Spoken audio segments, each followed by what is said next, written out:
Assalamu alaikum wa rahmatullahi wa barakatuhu. Today we are here for the new chapter which is the direct costing. तो basically first हम discuss करेंगे यहाँ पर कि direct costing में आपके पास मतलब डिफरेंट टाइप की कॉस्टिंग्स आपके पास होती हैं like direct costing and absorption costing. तो firstly we will discuss what is the difference between the direct costing and the absorption costing.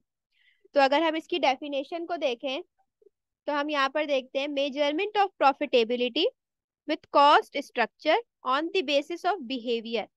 यानी कि डायरेक्ट कॉस्टिंग में जो हम प्रॉफिटेबिलिटी कैलकुलेट करते हैं अपने बिजनेस की, अपने प्रोडक्ट की या जैसे अब बिजनेस की कर रहे हैं, तो वो हम किस बेसिस पे करते हैं? कॉस्ट स्ट्रक्चर के बिहेवियर बेसिस पे. फॉर एग्जांपल फिक्स्ड कॉस्ट और वेरिएबल कॉस्ट के बेसिस पर.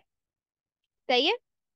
नेक्स्ट, अगर हम एब्जॉर्प्शन कॉस्टिंग में प्रॉफिटेबिलिटी को मेजर करते हैं तो वो हम किस तरीके से करते हैं कि यहाँ पर हम कॉस्ट स्ट्रक्चर की बेस लेते हैं फंक्शन. यानी कि कॉस्ट के जो फंक्शंस हैं बेसिकली यहाँ पर हमने बेसिस ऑफ बिहेवियर ली कि कॉस्ट किस किस तरह से बिहेव करती है, फिक्स्ड कॉस्ट और वेरिएबल कॉस्ट. सही. लेकिन एब्जॉर्प्शन कॉस्टिंग में हम ले रहे होते हैं ऑपरेटिंग एंड नॉन ऑपरेटिंग या फिर मैन्युफैक्चरिंग एंड नॉन मैन्युफैक्चरिंग, एक ही बात है. सही है. ऑपरेटिंग कॉस्ट और non operating cost consisting manufacturing and non manufacturing.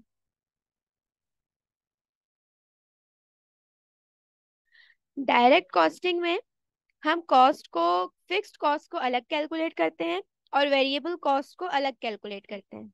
सही है. और फिर प्रॉफिटेबिलिटी अपने बिजनेस की चेक करते हैं.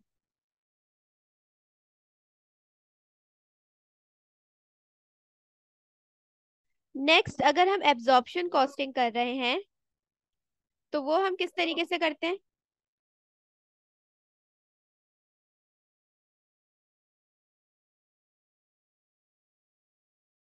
एब्जॉर्प्शन कॉस्टिंग हम किस तरीके से करते हैं कि मैन्युफैक्चरिंग कॉस्ट को अपने प्रोडक्ट की या अपने बिजनेस की अलग कैलकुलेट करते हैं और नॉन मैन्युफैक्चरिंग कॉस्ट को अलग. यहाँ तक क्लियर है?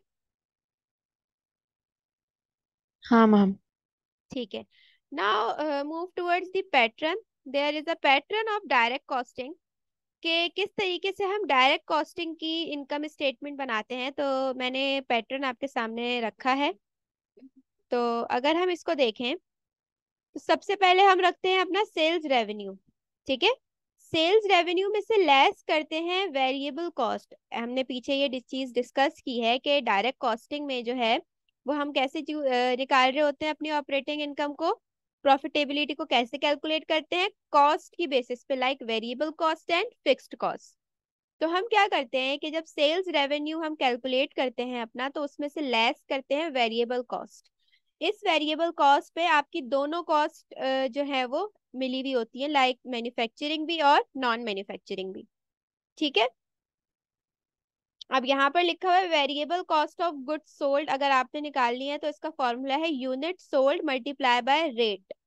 ठीक है. Unit sold multiply by rate. और अगर आपने नॉन मैन्युफैक्चरिंग निकालनी है तो वो आपको क्वेश्चन में गिवन होगी किसी ना किसी परसेंटेज के तहत. सही है. जब आप सेल्स रेवेन्यू में से लेस करते हैं वेरिएबल कॉस्ट को तो आपके पास आ जाता है कंट्रीब्यूशन मार्जिन. ठीक है. क्या आ जाता है आपके पास? Contribution margin. देन आप उस कंट्रीब्यूशन मार्जिन में से लेस करते हैं फिक्स्ड कॉस्ट को. सही है. फिक्स्ड कॉस्ट भी आपके पास दो होती हैं, एक मैन्युफैक्चरिंग की और एक नॉन मैन्युफैक्चरिंग की. सही है. ये दोनों चीजें भी आपको क्वेश्चन में क्या होती हैं? गिवन होती हैं. सही है.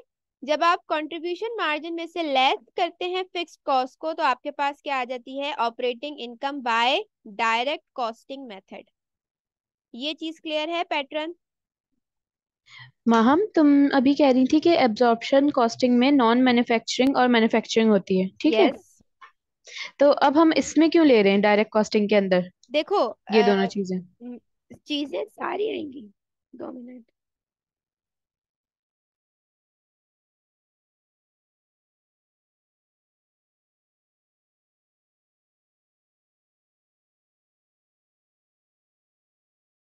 ठीक है. अच्छा देखो, तुम जो सवाल पूछ रही हो तुम्हारा बिल्कुल राइट क्वेश्चन है. लेकिन देखो चीजें सारी आ रही हैं, बट कैलकुलेटिंग जो कैलकुलेशंस है ना वो डिफरेंट है। फॉर एग्जांपल कि आपके पास मैन्युफैक्चरिंग कॉस्ट जब आप कैलकुलेट करते हैं तो उसमें आपकी सिर्फ किसकी चीजें आती हैं, मैन्युफैक्चरिंग की आती है, नॉन मैन्युफैक्चरिंग नहीं आती। सही है। लाइक अगर आपकी कोई सेल्स डिपार्टमेंट का कोई एक्सपेंस है तो वो हम मैन्युफैक्चरिंग में नहीं लेते। बताओ। नहीं समझ आया मैम। देखो मैं तुम्हें बताती हूँ कि कैलकुलेशंस में डिफरेंट है, डेटा पूरा पूरा आएगा। लाइक सेल्स रेवेन्यू में, सॉरी डायरेक्ट कॉस्टिंग में हम वेरिएबल कॉस्ट और फिक्स्ड कॉस्ट को कैलकुलेट करते हैं कि जितनी भी हमारे बिजनेस की वेरिएबल कॉस्ट है उनको, और फिर जितनी भी हमारे बिजनेस की फिक्स्ड कॉस्ट है उनको, चाहे वो मैन्युफैक्चरिंग हो या नॉन मैन्युफैक्चरिंग हो। लेकिन बेसिस डिफरेंट हो गई ना, कि तुम अपने एक्सपेंसेस को रिकॉर्ड कर रही हो किस तरीके से, कॉस्ट के नेम चेंज करके। लाइक तुमने सारे वेरिएबल लिखे फिर सारे फिक्स लिखे। ठीक है। ठीक है। लेकिन अगर तुम एब्जॉर्प्शन कॉस्टिंग कर रही हो तो उसमें तुम क्या कर रही हो, उसमें तुम पहले मैन्युफैक्चरिंग को कैलकुलेट कर रही हो। उस मैन्युफैक्चरिंग में वेरिएबल भी है और फिक्स भी है, बट नाम क्या है, वो मैन्युफैक्चरिंग कॉस्ट है। समझ में आ रही है मेरी बात, क्लियर हो रही है? ठीक है। मैं एब्जॉर्प्शन में हम पहले मैन्युफैक्चरिंग को कैलकुलेट करेंगे यस, फिर नॉन मैन्युफैक्चरिंग को। Yes exactly. और डायरेक्ट कॉस्टिंग ठीक में है। हम वेरिएबल और फिक्स के हिसाब से जो है वो कैलकुलेट कर रहे होते दोनों चीजें हैं। लेते हैं। यस। वेरिएबल में सही है। हमारी ठीक है। मैन्युफैक्चरिंग और नॉन मैन्युफैक्चरिंग दोनों आ गई, और फिक्स में भी हमारी सही। मैन्युफैक्चरिंग और नॉन मैन्युफैक्चरिंग नॉन दोनों। मैन्युफैक्चरिंग दोनों आ गई, लेकिन एब्जॉर्प्शन में ये दोनों चीजें अलग अलग कैलकुलेट होंगी यस ना, एग्जैक्टली। मैन्युफैक्चरिंग और नॉन अब मैन्युफैक्चरिंग। जैसे अगर ठीक हम है। एब्जॉर्प्शन को देखें, तो एब्जॉर्प्शन का जो पैटर्न है ना थोड़ा थोड़ा सेम सेम है उससे। क्या कहते हैं, अगर हम उसे मैन्युफैक्चरिंग की सिंपल स्टेटमेंट हमने पढ़ी थी ना वैसे। देखो एब्जॉर्प्शन कॉस्टिंग की अगर आपने इनकम स्टेटमेंट बनानी है तो आपने कैसे बनाई, sales less cost of goods sold. क्या क्या लेस कर रहे हैं आप यहाँ पर, कॉस्ट ऑफ गुड सोल्ड जो आपने की। ठीक है, ये आपकी मैन्युफैक्चरिंग कॉस्ट होती है ना, कॉस्ट ऑफ गुड सोल्ड। बताओ। हाँ। सही है। तो नहीं नहीं, आपने हाँ हाँ हाँ। एब्जॉर्प्शन में क्या कैलकुलेट की, कॉस्ट ऑफ गुड्स सोल्ड। अब वो कैसे कैलकुलेट करेंगे आप, finish goods beginning add cost of goods manufactured. Beginning अगर आपको दी हुई है तो आप वो लिखेंगे सबसे पहले, और फिर उसमें ऐड करेंगे कॉस्ट ऑफ गुड्स मैन्युफैक्चर्ड, वो आपको कैलकुलेट करनी पड़ेगी। सही है। कैसे, ये देखो, डायरेक्ट मटेरियल, डायरेक्ट लेबर और फैक्ट्री ओवरहेड वेरिएबल, फिक्स्ड आपको दिया हुआ होगा। सही है। कैसे निकालेंगे आप, आपको यूनिट प्रोड्यूस बताए हुए होंगे कि आपने कितने यूनिट प्रोड्यूस किए और डायरेक्ट मटेरियल के किस रेट पर किए। सही है। Unit produced multiply by rate. अब ये रेट तीनों के अलग अलग होंगे, वेरिएबल का अलग, डायरेक्ट लेबर का अलग और डायरेक्ट मटेरियल का अलग। तो आप मटेरियल की कॉस्ट अलग कैलकुलेट करेंगे, लेबर की अलग, और वेरिएबल फैक्ट्री ओवरहेड की अलग। सही है। ठीक है। देन आपके पास एक फिक्स्ड एफओएच भी होगा, तो वो भी आप यहाँ लिखेंगे। सही है ना, मतलब उसका फिक्स्ड का रेट नहीं होगा, वो आपको फिक्स बताया हुआ होगा क्वेश्चन में कि वो कितना है। ठीक है। देन ठीक है। आपके पास आ ये जाएगी। पूरी स्टेट ये हम्म। पूरी स्टेटमेंट वही वाली है जो हमने पढ़ी है चैप्टर बिल्कुल 4 में। बिल्कुल बिल्कुल और वैसी ही है, एब्जॉर्प्शन की वैसे ही रहती है, उसकी चेंज हो जाती है डायरेक्ट कॉस्टिंग की। सही है। हाँ सही है। आपके पास आ जाएगी cost of goods available for cell, फिर आप उसमें से लेस कर देंगे फिनिश गुड्स का एंडिंग बैलेंस। तो आपके पास क्या आ जाएगी, कॉस्ट ऑफ गुड्स सोल्ड। सही है। सिंपल पैटर्न है। हाँ सही, समझ आ गया। सेल्स में से आप लेस करेंगे कॉस्ट ऑफ गुड्स सोल्ड, तो आपके पास क्या आ जाएगा, ग्रॉस प्रॉफिट। सही है। क्या आ जाएगा आपके पास, ग्रॉस प्रॉफिट। देन आप उसमें से लेस करते हैं ऑपरेटिंग एक्सपेंसेस। सही है। ऑपरेटिंग एक्सपेंसेस कौन से होते हैं बताओ, जो हमारी किससे रिलेटेड नहीं होते, मैन्युफैक्चरिंग से रिलेटेड नहीं होते, जो हमारे बिजनेस में अकर हुए होते हैं, वो ऑपरेटिंग एक्सपेंसेस कहलाते हैं। लाइक सैलरीज, रेंट, ये सब चीजें। सही है। हाँ। तो वो फिक्स्ड अच्छा, यहाँ पे फिक्स्ड ऑपरेटिंग एक्सपेंसेस और वेरिएबल ऑपरेटिंग एक्सपेंसेस, लाइक अगर मैं तुम्हें एग्जांपल दूं, like fixed selling and marketing salaries, variable selling and administrative salaries, सही है ना। इस तरह से आपको दिया हुआ होगा वो एक्सपेंसेस जो आपकी मैन्युफैक्चरिंग डिपार्टमेंट से रिलेटेड नहीं है, वो सब यहाँ पर आएंगे, चाहे वो फिक्स्ड हो चाहे वो वेरिएबल हो। लाइक हम तो वो सिंपल जो इनकम स्टेटमेंट एक्सपेंसेस में जो करते हैं।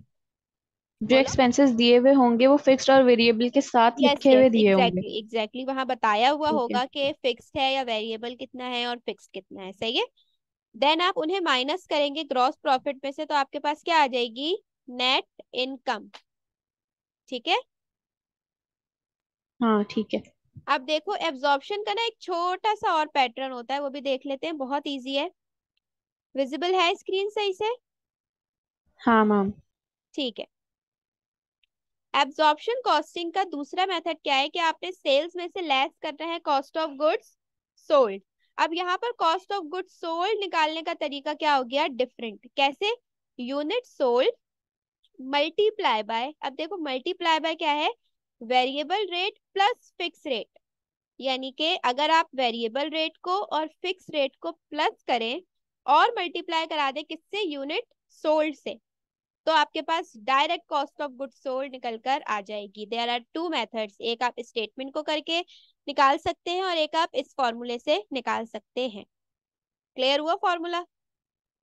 हाँ, दोनों कर सकते ना, कोई मसला तो नहीं होगा ना।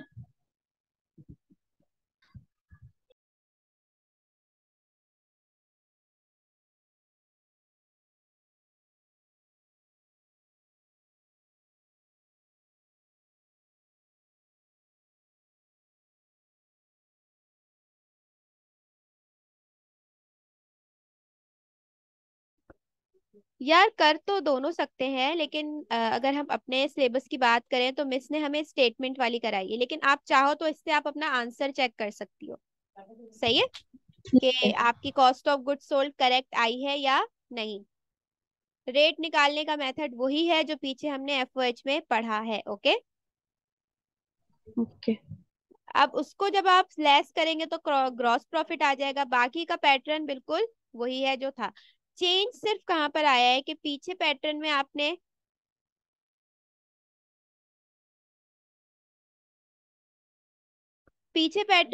कॉस्ट ऑफ गुड्स सोल्ड निकाली by statement, and second method में आपने कॉस्ट ऑफ गुड्स सोल्ड निकाली बाय फॉर्मूला।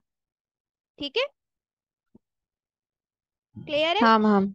यस। बस ये दो मेथड्स आपके बेसिकली होते हैं, एक डायरेक्ट कॉस्टिंग का और एक एब्जॉर्प्शन कॉस्टिंग का।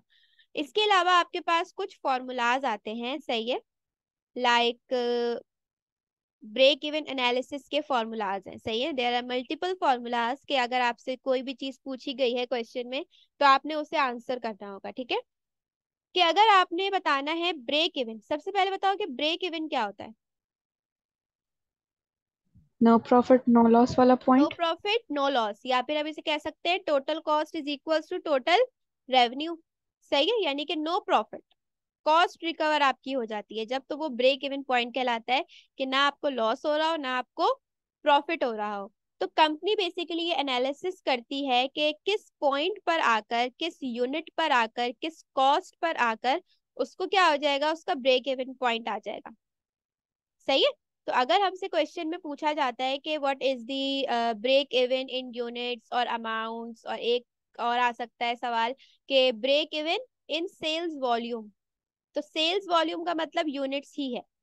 ठीक है, और अगर लिखा हुआ है break even in sales revenue तो इसका मतलब ब्रेक इवन इन अमाउंट्स। ठीक है। ठीक है। अब देखो कैसे निकालेंगे ब्रेक इवन इन यूनिट्स का फॉर्मूला है फिक्स्ड कॉस्ट। जितनी भी आपके पास फिक्स्ड कॉस्ट है वो सब, चाहे वो मैन्युफैक्चरिंग हो या चाहे वो नॉन मैन्युफैक्चरिंग हो। सही है। एक बार दोबारा रिपीट करना। फिक्स्ड कॉस्ट का क्या मतलब है कि यहाँ पर आपकी मैन्युफैक्चरिंग और नॉन मैन्युफैक्चरिंग कॉस्ट फिक्स जो है वो दोनों आ जाएंगी। सही है, फिक्स्ड कॉस्ट टोटल आपके बिजनेस की, मैं अच्छा ठीक है ठीक है। उसको आप डिवाइड कराएंगे कंट्रीब्यूशन मार्जिन पर यूनिट से। अब वो कैसे निकलेगा, वो निकलेगा sales price per unit minus variable cost per unit. तो आपके पास क्या आ जाएगा, contribution margin per unit. Okay. ठीक है। नेक्स्ट अगर आपने निकालना है ब्रेक इवन इन अमाउंट्स, तो आप क्या करेंगे कि फिक्स्ड कॉस्ट को डिवाइड कराएंगे कंट्रीब्यूशन मार्जिन के रेशो से। अगर आपको यूनिट्स चाहिए तो आप कैसे निकालेंगे, इस फॉर्मूले से। लेकिन अगर आपको अमाउंट चाहिए कि किस अमाउंट पर आकर आपका ब्रेक इवन होगा, सही है, क्या कॉस्ट होगी उस वक्त, तो वो आप कैसे निकालेंगे, इस फॉर्मूले से। Fixed cost divided by CM ratio, CM मतलब कंट्रीब्यूशन मार्जिन रेशो। सही है, क्लियर। हाँ हाँ। कंट्रीब्यूशन मार्जिन रेशियो अब देखो कैसे निकलेगा, sales price per unit minus variable cost per unit divided by sales price per unit. सही है। इसको अगर हम दूसरा शॉर्ट करके करें तो contribution margin per unit divided by sales per unit. सही है, क्लियर है। कंट्रीब्यूशन मार्जिन पर यूनिट से भी कर सकते हैं। देखो ना, कंट्रीब्यूशन मार्जिन पर यूनिट का क्या फॉर्मूला है, sales price per unit minus variable cost per unit. तो यहाँ पर हम यही काम तो कर रहे हैं, बताओ। हाँ सही सही, तो हाँ इसकी सही जगह सही। आप क्या लिख सकते हैं, सीएम पर यूनिट। ओके। हाँ। अब देखो टोटल कॉस्ट आपकी बराबर होती है variable cost plus fixed cost के। सही है, चाहे आपकी मैन्युफैक्चरिंग कॉस्ट हो या नॉन मैन्युफैक्चरिंग कॉस्ट हो, दोनों में आपके दो हेड्स होते हैं, एक वेरिएबल कॉस्ट का और एक फिक्स कॉस्ट का। सही है। ठीक है। लाइक इफ यू रिमेम्बर कि जो हमने एफओएच पढ़ा है अभी, उसमें भी हमारी टू कॉस्ट है ना। एफओएच की फिक्स्ड अलग है और वेरिएबल अलग है। सही है। हाँ अब देखो कुछ फॉर्मूलाज बेसिकली मेरे पास थे तो मैं वो डिस्कस कर रही हूँ। सही है। टोटल रेवेन्यू क्या होता है, टोटल रेवेन्यू आपका बराबर होता है सेल्स पर यूनिट। सही है, sales per unit multiply by quantity. कि अगर आपको टोटल रेवेन्यू चाहिए तो आप देखें कि आप एक कितने का बेच रहे हैं और कितने बेच रहे हैं, तो आपके पास क्या आ जाएगा, टोटल रेवेन्यू। ठीक है। हाँ। There are multiple formulas for, visible है स्क्रीन सही से। हाँ दिख रही है। सीएम, यानी कि अगर आपने कंट्रीब्यूशन मार्जिन निकालना है तो वो कैसे निकल सकता है, रेवेन्यू माइनस वेरिएबल कॉस्ट। सही है। हाँ चलो ऐसा करते हैं, इस तरह से समझते हैं कि रेवेन्यू का एक फॉर्मूला हमने क्या पढ़ा, P इंटू क्यू। P आपकी है sales per unit multiply by quantity, एक ये फॉर्मूला है। सही है। दूसरा फॉर्मूला क्या हो सकता है कि revenue is equals two variable cost plus contribution margin. दो फॉर्मूले हो गए रेवेन्यू के, एक ऊपर वाला हाँ। और एक नीचे वाला, कौन सा, variable cost plus contribution margin. तो आपके पास क्या आ जाएगा, रेवेन्यू। ठीक है। और अगर आपने कंट्रीब्यूशन मार्जिन निकालना है तो उसका क्या फॉर्मूला होगा, रेवेन्यू माइनस वेरिएबल कॉस्ट। इसी फॉर्मूले को इंटरचेंज कर दिया। हाँ क्लियर सही है। है। ये फॉर्मूलाज अपने पास नोट डाउन करना करेक्टली। सही है। अब there are some other formulas like target revenue with profit. Target revenue with profit अगर आपको चाहिए तो आप कैसे निकालेंगे, fixed cost plus target profit. ये आपको क्वेश्चन में गिवन होगा, target profit. Okay. Divided by CM ratio. CM ratio निकालने का तरीका मैं पीछे बता चुकी हूँ। ओके। हाँ अब देखो यहाँ पर आपको रेवेन्यू चाहिए, रेवेन्यू किस में होता है, कॉस्ट में, रुपीज में, या फिर किसी ना किसी अमाउंट में होता है। सही है। तो अगर आपने टारगेट रेवेन्यू निकालना है तो वो आप इस मेथड से निकालेंगे। सही है। और अगर आपने टारगेट सेल्स वॉल्यूम निकालना है, जो वॉल्यूम आपके पास आएगा ना वो यूनिट्स में आएगा, हमेशा याद रखना। सेल्स वॉल्यूम अगर आपको चाहिए तो वो किस में आएगा, वो यूनिट्स में आएगा। सही है। ठीक है। हम टारगेट रेवेन्यू विद प्रॉफिट होता क्या है? टारगेट रेवेन्यू विथ प्रॉफिट, यार एक तरह से समझो कि इफ अगर आपका कोई टारगेट है तो वो टारगेट आप कैसे अचीव करेंगे, किस उस पे अचीव करेंगे, तो वो हो सकता है। ठीक है। एक टारगेट रेवेन्यू हम करते हैं ना कि हम इतनी सेल्स करेंगे, ये टारगेट बना लेते हैं प्रॉफिट के साथ, तो वो अगर हमें जो है निकालना हो तो वो हम कैसे निकालेंगे, उसका फॉर्मूला है बेसिकली ये थोड़ा सा सही मुझे है, भी सही। कंफर्म नहीं है, ठीक है। ठीक है। Target sales volume with profit, सही है। यहाँ पर आप यूनिट्स निकाल लें, तो उसका क्या फॉर्मूला है, fix cost plus target profit divided by contribution margin per unit. Unit पे चाहिए आपको। एक चीज और मैं बता दूं कि कंट्रीब्यूशन मार्जिन क्या होता है, कि सेल्स का वो पार्ट, ठीक है, सेल्स का वो पार्ट जो आपकी फिक्स्ड कॉस्ट को कवर करता है, ठीक है। सेल्स का वो पार्ट, आपके रेवेन्यू का वो पार्ट जिससे आप अपनी फिक्स्ड कॉस्ट को कवर कर सकते हैं, सही है। वो कंट्रीब्यूशन मार्जिन वो होता है। कंट्रीब्यूशन मार्जिन होता है, ठीक है। ठीक है।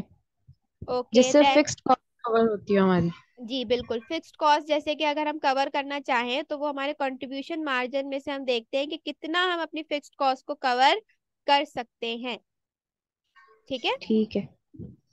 अब देखो, एक है आपके पास मार्जिन ऑफ सेफ्टी, सही है। मार्जिन ऑफ सेफ्टी अगर आपको चाहिए अमाउंट्स में तो आप कैसे करेंगे, एक्चुअल सेल्स या सॉरी, एक्चुअल सेल्स या प्रोजेक्टेड सेल्स, दोनों में से कोई एक आपके पास चाहिए होगी आपको, एक्चुअल या प्रोजेक्टेड सेल्स। एक्चुअल सेल्स जो आपकी एक्चुअली हुई हैं, ठीक है। कंपनी ने 8 लाख की सेल्स की हैं, that is the actual sales of the company, okay.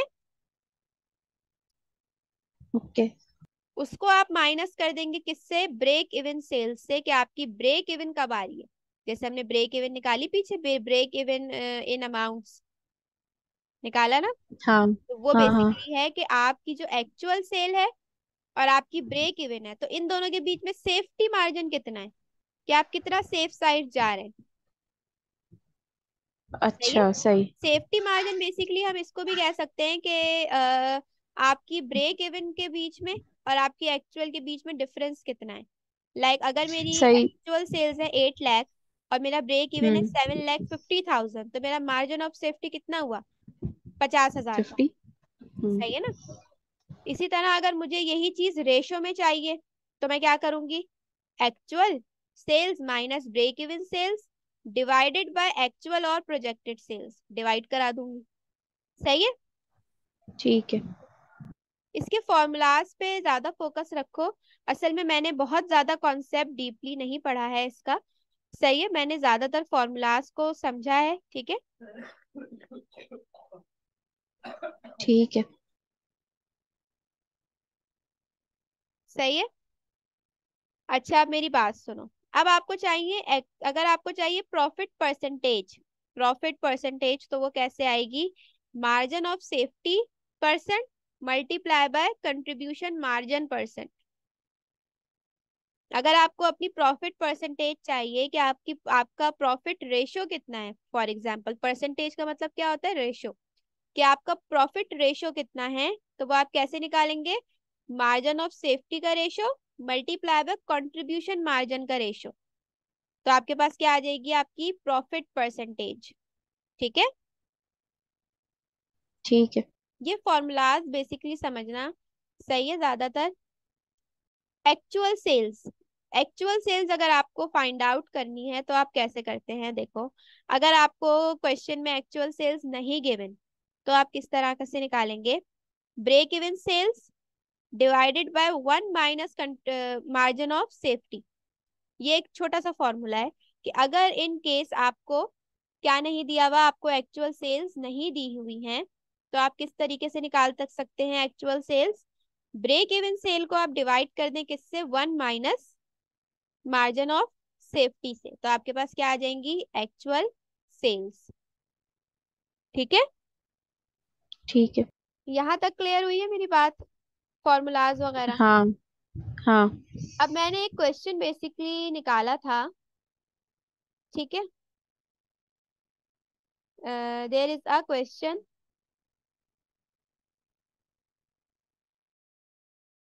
सही है। अब इसको बेसिकली हम डिस्कस करते हैं, ठीक है। Maxwell company manufactures and sells a single product. The following costs were incurred during the first month of operations. सही है। डायरेक्ट मटेरियल की कॉस्ट पर यूनिट आपको दी हुई है 18, डायरेक्ट लेबर की दी हुई है 7, एफओएच वेरिएबल की दी हुई है 2 और वेरिएबल सेलिंग एंड एडमिन की दी हुई है 5। सही है। फिक्स्ड कॉस्ट, ठीक है। फिक्स्ड एफओएच दिया हुआ है आपको 1,60,000, फिक्स्ड सेलिंग एंड एडमिन आपको दिए हुए हैं 1,10,000, यूनिट प्रोड्यूस दिए हुए हैं 20,000 और यूनिट सोल्ड दिए हुए हैं 16,000। और आपको बताया हुआ है कि सेलिंग प्राइस पर यूनिट की कितनी है, 50। सही है। अब सबसे पहले हमें इसकी इनकम स्टेटमेंट तैयार करनी है by direct costing and absorption costing और बताना है कि कॉस्ट पर यूनिट कितनी है। सही है। इनकम स्टेटमेंट भी सही। बनानी है और क्या बताना है, कॉस्ट पर यूनिट भी बताना है। सही है। अब अगर हम इसके क्वेश्चन आंसर की तरफ बढ़े, देखो अब ये एक स्टेटमेंट मैंने आपके सामने विजिबल की है, शो हो रही है क्लियर। अब मैंने आपको बताया था कि जब हम डायरेक्ट कॉस्टिंग से कर रहे होते हैं तो हम क्या करते हैं, पहले वेरिएबल कॉस्ट को कैलकुलेट करते हैं। सही है। देन फिक्स्ड कॉस्ट को। सही है। हाँ। अब देखो यहाँ पर हमें सेल्स दी हुई है लेकिन हमें पर यूनिट की प्राइस बताई हुई है, तो हमें टोटल रेवेन्यू निकालना पड़ेगा। तो क्या फॉर्मूला था टोटल रेवेन्यू का, P into Q, sales price per unit multiply by quantity, तो आपके पास क्या आ जाएगा, टोटल रेवेन्यू। ठीक। ठीक। आपकी सेल्स प्राइस पर यूनिट कितनी थी, 50, और आपने यूनिट सेल कितने किए थे, 16,000। जब आपने इसको इससे मल्टीप्लाई कराया तो आपके पास टोटल सेल्स या टोटल रेवेन्यू आ गया। ओके। ओके। देन आप उसमें से लेस करेंगे वेरिएबल कॉस्ट। अब वेरिएबल कॉस्ट आपके पास यहाँ पर दो होंगी, एक मैन्युफैक्चरिंग की और एक नॉन मैन्युफैक्चरिंग की। सही है। तो हम किस तरह कैलकुलेट करेंगे कि सबसे पहले variable cost of good sold निकालेंगे। कैसे, अब देखो डायरेक्ट मटेरियल, डायरेक्ट लेबर और एफओएच का वेरिएबल, ये तीनों आपके क्या चीजें होती हैं, ये तीनों आपके वेरिएबल्स होते हैं, यानी कि ये चेंज हो जाते हैं, चेंजेबल होते हैं, फिक्स नहीं होते। सही है। तो अगर मैं इन तीनों के यूनिट को, कॉस्ट पर यूनिट को प्लस करूं और मल्टीप्लाई करा दूं किससे, टोटल यूनिट सोल्ड से, तो मेरे पास variable cost of good sold आ जाएगी। या अगर मैं चाहूँ तो इसे अलग अलग भी करवा सकती हूँ, लाइक मटेरियल की अलग, लेबर की अलग और वेरिएबल एफओएच की अलग। ठीक है। सही। लेकिन अगर हम डायरेक्ट हाँ। करा दे तो वो भी कोई इशू नहीं है कि variable cost of good sold में आपने जितने भी वेरिएबल रेट थे ना कॉस्ट के, गुड सोल्ड के, आपने उन सबको प्लस कर लिया, 18 प्लस 7 प्लस 2, तो आपके पास हो गए 27। आपने 27 को मल्टीप्लाई कराया किससे, 16,000 से, तो आपके पास variable cost of good sold आ गई कितनी, 432,000। ओके। ओके। देन आप क्या करेंगे, वेरिएबल नॉन मैन्युफैक्चरिंग कॉस्ट निकालेंगे। तो नॉन मैन्युफैक्चरिंग यहाँ पर हमें एक ही दी हुई है, वेरिएबल सेलिंग एंड एडमिन। इसका पर यूनिट हमें दिया हुआ है कितना, 5। सही है। कितना दिया हुआ है पर यूनिट, 5। हम क्या करेंगे, जितने यूनिट हमने सेल किए हैं उससे क्या करा देंगे, इसको मल्टीप्लाई।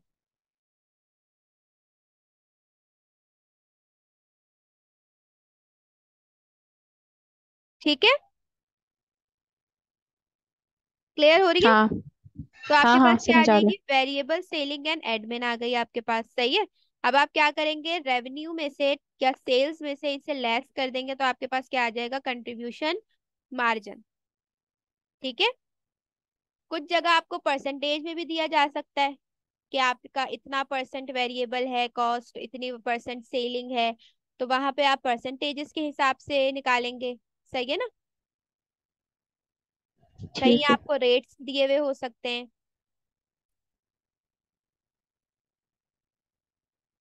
अब आप कैलकुलेट करेंगे फिक्स्ड कॉस्ट। अब फिक्स्ड कॉस्ट के लिए ना हमें किसी रेट की जरूरत नहीं है, क्योंकि यहाँ पर हमें डायरेक्ट डायरेक्ट दोनों की फिक्स्ड कॉस्ट दी हुई है। 1,60,000 और फिक्स्ड एफओएच, और सेलिंग एंड एडमिन है कितना, 1,10,000। हम यहाँ डायरेक्ट कर देंगे। 1,60,000 को माइनस किया और 1,10,000 को माइनस किया, तो आपके पास कितने आ गए? 18,000। सही है। हाँ। ये चीज क्लियर हो गई, डायरेक्ट कॉस्टिंग की इनकम हाँ। स्टेटमेंट। अब देखो, अगर हम हाँ सवाल क्लियर में है। देखें तो हमसे कॉस्ट पर यूनिट भी पूछी हुई थी, तो मैंने यहाँ दोनों की निकाली है और दोनों का डिफरेंस मैं आपको बता देती हूँ। कि जब हम cost per unit direct costing की निकाल रहे होते हैं ना, तो उसमें हमारे पास फिक्स्ड कॉस्ट नहीं होती। जितने भी वेरिएबल के रेट होते हैं ना, वो सब हमारे ऐड होते हैं हमारी कॉस्ट पर यूनिट में। सही है। डायरेक्ट कॉस्टिंग में आपके कॉस्ट पर यूनिट में फिक्स्ड यूनिट की कॉस्ट नहीं होती। सही है। ठीक है। वेरिएबल कॉस्ट होती है आपकी, चाहे वो मैन्युफैक्चरिंग हो या चाहे वो नॉन मैन्युफैक्चरिंग हो। फॉर एग्जाम्पल, यहाँ पर 18, 7, 2 और 5 ये चारों वेरिएबल हैं। तो हमने चारों के रेट को क्या कर लिया है? प्लस कर लिया है। तो हमारे पास कॉस्ट पर यूनिट आ गई बाय डायरेक्ट कॉस्टिंग। ओके। ठीक है। और एब्जॉर्प्शन कॉस्टिंग के उसमें, एब्जॉर्प्शन कॉस्टिंग के कॉस्ट पर यूनिट में आपके सिर्फ मैन्युफैक्चरिंग की कॉस्ट आती है, वेरिएबल एंड फिक्स्ड बोथ।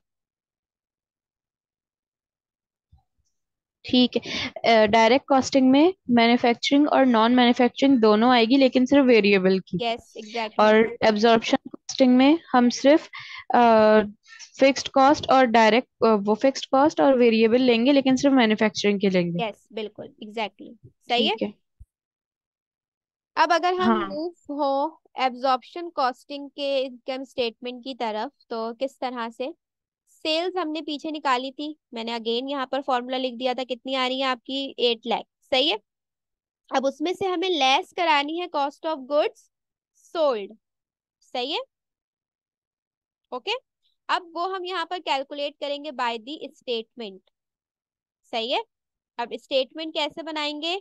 कि हमें निकालनी है, हमें बेसिकली बिगिनिंग नहीं दी हुई यहाँ पर कोई, तो हम बिगिनिंग वाले को इग्नोर करेंगे। यहाँ पर कोई बिगिनिंग हमें सवाल में नहीं दी हुई, अगर दी हुई होती तो वो बिगिनिंग यहाँ पर आती सबसे पहले। सही है। ओके। फिनिश गुड्स की बिगनिंग ना। Yes exactly. नहीं दी हुई ना कोई, सही है। ठीक है। तो हमने तो डायरेक्ट किससे निकालनी शुरू भी किया नहीं है? होगी। नहीं ना, तो जब बिगिनिंग दी हुई नहीं है तो इसका मतलब क्या है? होगी ही नहीं। अच्छा अच्छा, हाँ सही। अब देखो, डायरेक्ट हम कैलकुलेट करेंगे कॉस्ट ऑफ गुड्स मैन्युफैक्चर्ड। सही है। पीछे हमने पैटर्न में देखा था कि फिनिश गुड्स में हम क्या ऐड करते हैं? Cost of goods manufactured. Okay. अब देखो, डायरेक्ट मटेरियल का रेट आपको गिवन है 18, और आपने कितने यूनिट प्रोड्यूस किए हैं? 20,000। तो आप 18 को अगर 20,000 से मल्टीप्लाई कराएंगे तो आपके पास डायरेक्ट मटेरियल की कॉस्ट आ जाएगी। हम 20,000 यूनिट्स कैसे हो गए? प्रोड्यूस हुए हैं ना, यहाँ पर सोल्ड नहीं ले रहे हम, यहाँ पे प्रोड्यूस लेंगे। कॉस्ट ऑफ गुड्स मैन्युफैक्चर्ड में कौन से यूनिट्स आएंगे? जो प्रोड्यूस हुए हैं। यूज हुए, अच्छा अच्छा सही। सही है। क्या लिया हाँ हमने? ठीक है। 18 मल्टीप्लाई बाय 20,000, तो मेरे पास आ गई कि जो मैंने यूनिट्स प्रोड्यूस किए हैं उसमें मेरे डायरेक्ट मटेरियल की कॉस्ट कितनी है? 3,60,000। डायरेक्ट लेबर का रेट था 7, और मैंने अगेन उस पे अप्लाई किया यूनिट प्रोड्यूस पे, तो मेरे पास आ रहा है 1,40,000। वेरिएबल फैक्ट्री ओवरहेड का रेट था 2, उसे मल्टीप्लाई किया 20,000 से, तो मेरे पास कितना आ रहा है? 40,000। कोई कंफ्यूजन? नहीं।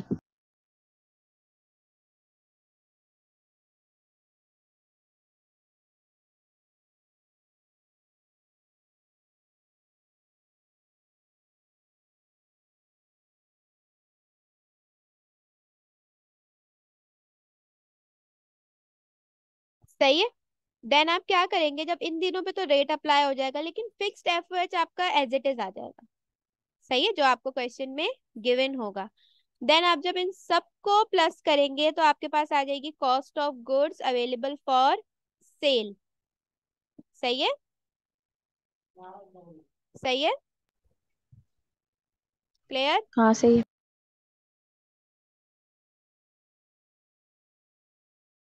ओके। देन हम क्या करेंगे, cost of goods sold available में, cost of goods available for sale में से लेस करेंगे फिनिश गुड्स का एंडिंग बैलेंस। अब ये एंडिंग वाली जो कहानी है ना, इसे जरा समझो। मैंने 20,000 यूनिट प्रोड्यूस किए, बचे कितने?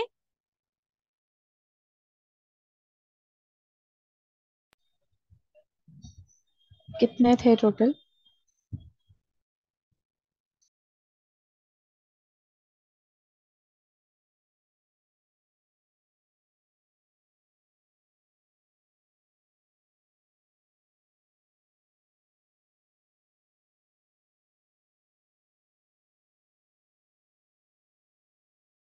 यस, बिल्कुल ठीक। 20,000 में से लेस करे मैंने 16,000। सही है। तो मेरे पास आ गई एंडिंग कितने, 4,000। अब यहाँ पे इसकी मुझे कॉस्ट निकालनी है ना, तो देखो मैं कैसे निकालूंगी इसकी कॉस्ट।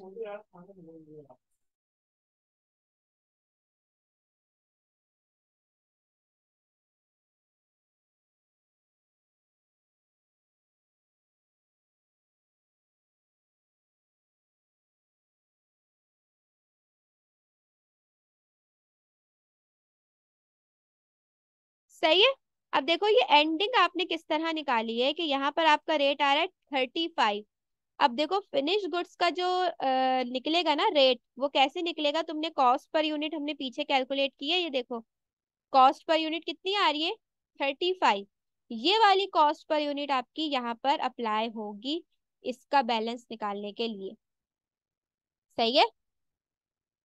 ठीक है। आपके पास आ गई क्या, 1,40,000 आपने कॉस्ट ऑफ गुड सोल्ड को लेस किया तो ग्रॉस प्रॉफिट।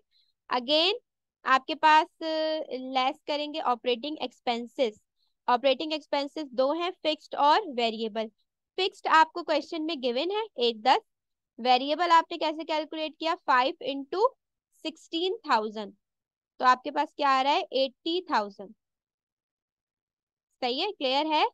ग्रॉस प्रॉफिट हाँ में से आप सही। इसे लेस करेंगे तो आपके पास क्या आ जाएगा, ऑपरेटिंग प्रॉफिट। डायरेक्ट कॉस्टिंग के ऑपरेटिंग प्रॉफिट में और एब्जॉर्प्शन कॉस्टिंग के ऑपरेटिंग प्रॉफिट में डिफरेंस होता है। ओके। ठीक है।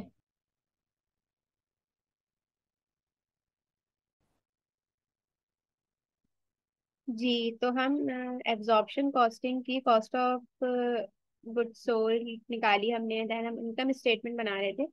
एक चीज मैं यहाँ पर आपको जो बताना चाहती हूँ, ये बताना चाहती हूँ कि यहाँ पर अगर हमें फिक्स रेट निकालना है, ठीक है, यानी कि अगर हमें कॉस्ट ऑफ गुड्स सोल्ड में फिक्स रेट निकालना है, तो हम कैसे निकालेंगे कि जो भी फिक्स्ड कॉस्ट होगी हम उसे डिवाइड कर देंगे टोटल यूनिट प्रोड्यूस से। कि अगर हमारे पास 1,60,000 कॉस्ट है फिक्स्ड, सही है, तो अगर हम उसे डिवाइड कर दें किससे, टोटल यूनिट प्रोड्यूस से, तो हमें पता चल जाएगा कि हमारी पर यूनिट पे फिक्स्ड कॉस्ट कितनी गई। ठीक है। इस तरह जो है वो हम कैलकुलेट करते हैं fixed rate cost of goods sold में। सही है। एफओएच में अलग तरीके से होता है, ठीक है, यहाँ पर आप अलग तरीके से कैलकुलेट करते हैं। ओके। कि अगर आप कुछ सोचो ना, कॉस्ट ऑफ गुड्स सोल्ड निकाल रहे हो, तो जितने मैन्युफैक्चर्ड किए हैं यूनिट्स, उसमें पर यूनिट की फिक्स्ड कॉस्ट कितनी गई, तो वो हम कैसे निकालेंगे, total cost divided by total units produce. तो हमारे पास क्या आ जाएगा कि पर यूनिट को प्रोड्यूस करने में फिक्स्ड कॉस्ट हमारी कितनी गई। Is that clear? हाँ मैम। ओके। देन हम क्या करेंगे, इन सारे रेट्स को प्लस करेंगे तो हमारे पास टोटल रेट आ गया। वो टोटल रेट जो कॉस्ट पर यूनिट हमारे पास आई, वो हमने यहाँ अप्लाई की है 35। सही है। तो हमारे पास 4,000 मल्टीप्लाई बाय 35 कितनी आ रही है, फिनिश गुड्स 1,40,000। बेसिकली यहाँ पर आपको फिक्स रेट कैलकुलेट करना था। सही है। क्योंकि आपको कॉस्ट पर यूनिट भी बतानी थी यहाँ पर, और यहाँ पर भी आपको करना था इसे कैलकुलेट।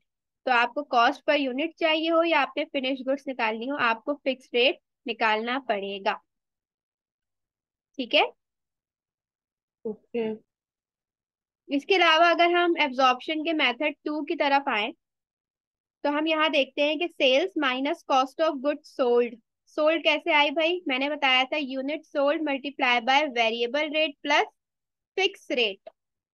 सही है। तो अब यहाँ पर हमारी कितनी आ रही है, वेरिएबल प्लस फिक्स, वेरिएबल हमारे पास थे 27, उसमें हमने प्लस की फिक्स्ड कॉस्ट कितनी थी 8 पर यूनिट, तो हमारे पास टोटल आ गया 35। हमने 16,000 को मल्टीप्लाई किया 35 से, क्या आंसर आ रहा है 5,60,000। स्टेटमेंट से भी हमारे पास वही आंसर आया और फॉर्मूले से भी हमारे पास वही आंसर आया। सही है, बाकी पूरी कैलकुलेशन आपकी सेम रहेगी। माहम ये जो 27 है इसमें सिर्फ वेरिएबल की मैन्युफैक्चरिंग कॉस्ट है ना? यस। ठीक है। ओके, अब देखो मैं तुम्हें कुछ चीजें बताती हूँ, वेट करो 2 मिनट।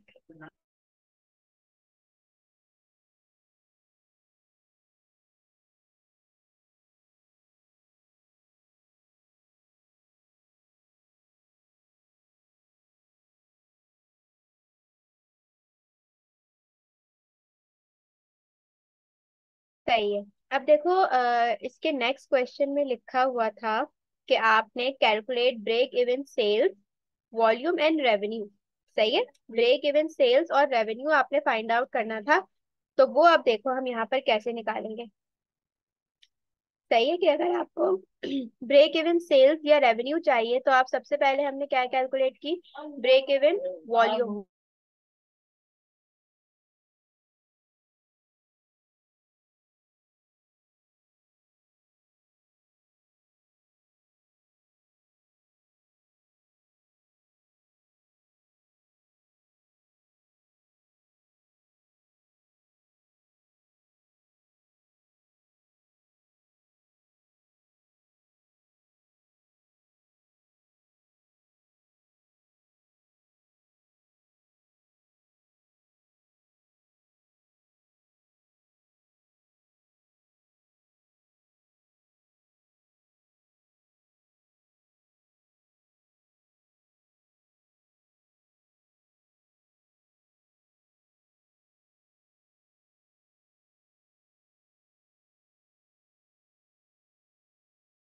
ओके देन यहाँ अगर हम बात करें break even in sales volume अगर आपने चाहिए, तो मैंने बताया था कि यूनिट्स बेसिकली क्या होते हैं, सेल्स वॉल्यूम।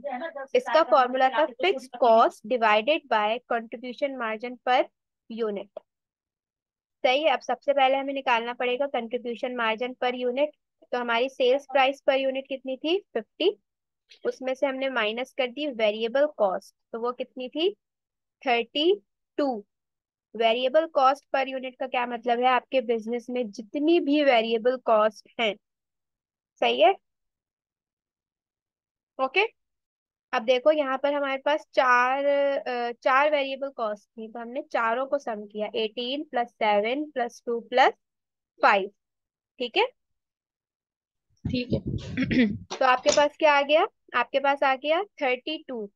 जब आप इसे माइनस करेंगे सेल्स पर यूनिट में से, तो आपके पास क्या आ जाएगा कंट्रीब्यूशन मार्जिन पर यूनिट, कितना आ रहा है 18।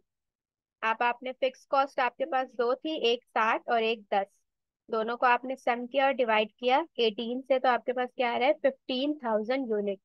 यानी कि आपका ब्रेक इवन कितने यूनिट्स पे हो जाएगा, 15,000 यूनिट्स अगर आप सेल करते हैं। अच्छा, ये जो ब्रेक इवन के लिए हम वो निकाल लें कॉस्ट, नहीं, कंट्रीब्यूशन मार्जिन, इसमें हम नॉन मैन्युफैक्चरिंग और मैन्युफैक्चरिंग दोनों लेंगे वेरिएबल। यस, ठीक है। ठीक है, आपके पास आ गए ब्रेक इवन यूनिट्स कि कितने यूनिट्स पे आपका ब्रेक इवन हो जाएगा। अब यहाँ पर हम कैलकुलेट करेंगे रेवेन्यू कि किस रेवेन्यू पे होगा। तो इसका क्या फॉर्मूला है, fixed cost divided by CM ratio. CM ratio sales per unit minus variable cost per unit divided by sales per unit. सही है, 50 हमारी सेल्स पर यूनिट थी माइनस की वेरिएबल डिवाइडेड बाय 50, तो आपके पास सीएम रेशो कितना आ रहा है 0.36। सही है, हाँ ठीक है। अब हमने वही काम किया कि डिवाइड करा दिया इससे। ठीक है, फिक्स्ड कॉस्ट दो थी, दोनों को सम किया और डिवाइड कराया 0.36 से, तो हमारे पास आ रहा है 7,50,000। यानी कि ये हमारी क्या होगा, ब्रेक इवन सेल्स रेवेन्यू के 7,50,000 पर हमारी नो लॉस नो प्रॉफिट होगा। यानी हमारा टोटल कॉस्ट और टोटल रेवेन्यू 750 पे इक्वल हो इक्वल हो जाएगा ना। जाएगा, यस। सही है। बस इसमें फॉर्मूले में चीजें पुट करनी है। Exactly.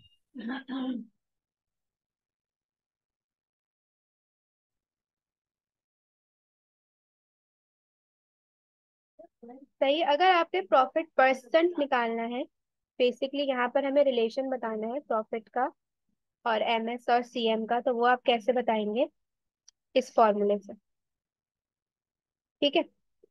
Profit percent is equal to margin of safety percent multiply by contribution margin का परसेंट। इन दोनों का रेशो चाहिए आपको, सही है। तो कंट्रीब्यूशन मार्जिन का रेशो तो हमारे पास है, मार्जिन ऑफ सेफ्टी का रेशो हमें कैलकुलेट करना पड़ेगा। Actual sales minus break even divided by actual. Actual sales थी 8 लाख, माइनस 7,50,000 ब्रेक इवन था, उसको डिवाइड कर दिया 8 लाख को। सही है। तो हमारे पास आ रहा है 0.0625। इसको मल्टीप्लाई करेंगे 100 से तो ये परसेंटेज में आ जाएगा। सही है। हाँ सही है। अगर आपने प्रॉफिट परसेंट कैलकुलेट करना है तो आप क्या करेंगे? मार्जिन ऑफ सेफ्टी के परसेंट को मल्टीप्लाई कराए कंट्रीब्यूशन मार्जिन के परसेंट से, रेशो से बेसिकली, सॉरी। परसेंटेज से भी कर सकते हैं, रेशो से भी कर सकते हैं, आंसर सेम आएगा। जैसे मैंने क्या किया, यहाँ पर मैंने परसेंटेज से पहले वाली अमाउंट ली है, 0.0625 मल्टीप्लाई बाय 0.36, ये पीछे हमने कैलकुलेट किया था। तो मेरे पास आंसर आ रहा है 0.0225। इसको मैंने मल्टीप्लाई किया 100 से, तो मेरे पास क्या आ गई? Profit percent. ठीक है। ओके। ठीक है। देन अगर मुझे अपना प्रॉफिट चाहिए अमाउंट्स में, तो मैं कैसे निकालूंगी? Actual sales multiply by profit percent.